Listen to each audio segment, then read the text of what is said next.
Chers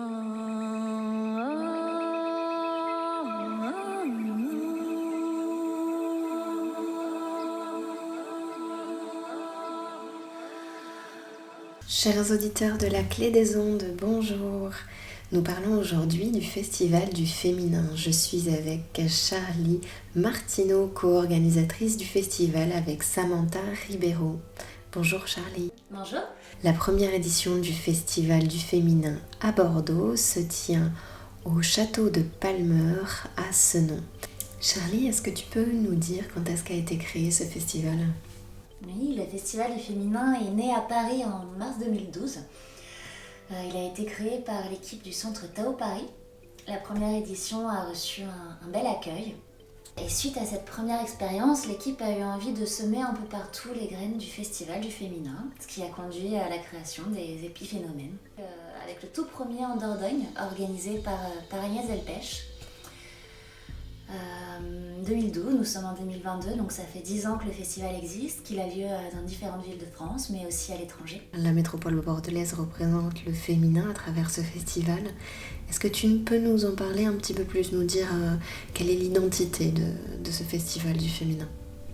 Le festival du féminin a été créé par des femmes, pour des femmes, à une époque qui met autant en lumière l'expression de la féminité qu'un réel besoin de liberté. Sur la question identitaire, les femmes s'interrogent sur leur place dans la société, leur féminité, leur plaisir, leur créativité, leur épanouissement.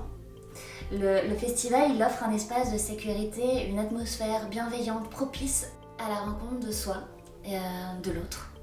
C'est aussi un lieu destiné à la découverte de ce qu'est et de ce que représente la sororité. Les femmes qui se retrouvent dans le cocon du festival tissent un lien particulier à travers les différents ateliers.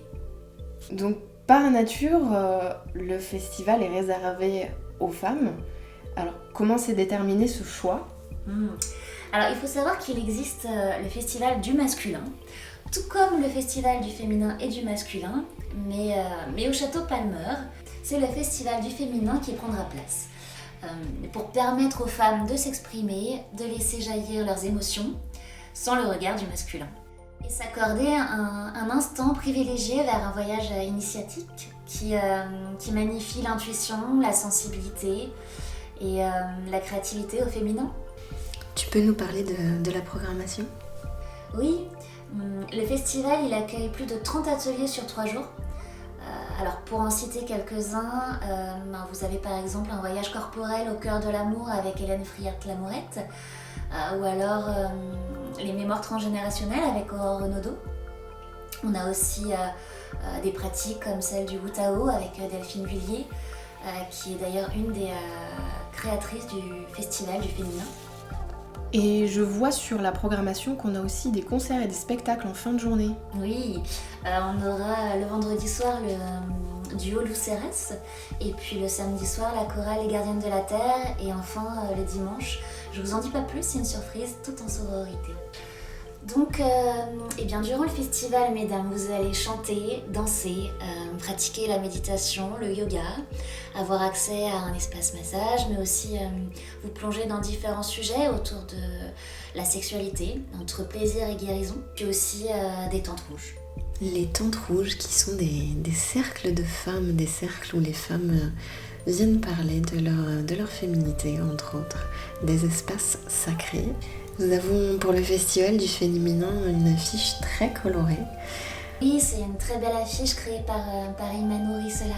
Vous pouvez retrouver l'affiche sur le site festivalduféminin.com, tout attaché, ou sur la page Instagram Festival du Féminin _Bordeaux. La première édition du Festival du Féminin à Bordeaux, les 20, 21 et 22 mai, du vendredi au dimanche, au château de Palmeur à Senon. Merci Charlie d'avoir pris le temps d'une interview. Merci.